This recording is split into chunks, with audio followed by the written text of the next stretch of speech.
கர்த்தருடைய பரிசுத்தமான நாம மகிமைப்படுவதாக. ஆசீர்வாதமான ஒரு நல்ல கால வேளையிலையும் அனுதினமன்னா என்கிற வேத தியானத்தினால் உங்களை சந்திப்பதில் மிகுந்த சந்தோஷம்.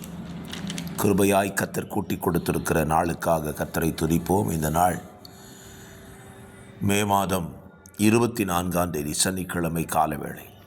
இந்த காலவேளையிலேயும் இந்த நாளுக்கான தியான அதிகாரம் எண்ணாகமம் 33 அதிகாரம் 56 வசனங்களை உள்ளடக்கின ஒரு அதிகாரம். இந்த அதிகாரத்தை நாம் கவனிக்க வேண்டும். காரணம், இஸ்ரவேல் புத்திரனுடைய வாழ்க்கை பிரயாணங்களிலே அவர்கள் கடந்து வந்த பாதைகளை குறித்து இந்த அதிகாரம் விவரித்து சொல்லுகிறது. நீங்கள் கேட்கலாம், அவங்க போன அந்த பிரயாணங்களின் பாதைகளை நாங்கள் ஏன் படிக்க வேண்டும் என்று கேட்கலாம். நான் சொல்லுவேன், நம்முடைய வாழ்க்கையை நாம் சற்று திரும்பி பார்த்து நாம் கடந்து வந்த பாதைகளை கவனித்தால் அதில் ஏராளமான பாடங்களை தேவன் நமக்கு கற்றுக் கொடுத்திருக்கிறதை அறிந்து கொள்ள முடியும். பல நேரங்களிலேயும் நாம் நம்முடைய வாழ்க்கையை திரும்பி பார்ப்பதில்லை. இன்றைக்கு இருக்கிற உயர்ந்த நிலைமையை மட்டும் பார்ப்போம். நாம் கடந்து வந்த பாதைகளிலே நான் அனுபவித்ததான வேதனைகள், துன்பங்கள், நெருக்கங்கள், பட்டினிகள், நிர்வாணங்கள், இதையெல்லா பகுதிகளையும் கடந்து தான் இன்றைக்கு உயர்ந்த இடத்திற்கு நாம் வந்திருப்போம். இதை நாம் மறக்கக்கூடாது.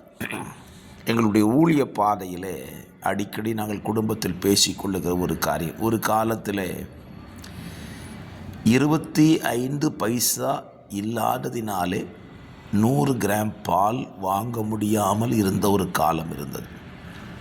அதை நாங்கள் அடிக்கடி நினைவு கூறுவோம். இந்த பாதையின் வழியெல்லாம் தேவன் நம்மை கடந்து வர பண்ணினாரே, எத்தனை நல்லவர். அதைத்தான் இந்த அதிகாரத்தில் நீங்கள் வாசிக்க முடியும்.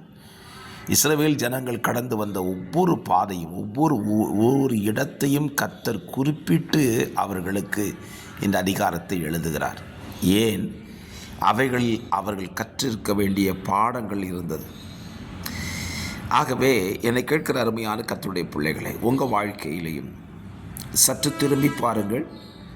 இஸ்ரவேலுடைய பிரயாண சரித்திரம் 56 வசனங்களை சுருக்கமாக எழுதினாலும் நம்முடைய பிரயாண சரித்திரம் ஏராளம் இருக்கலாம்.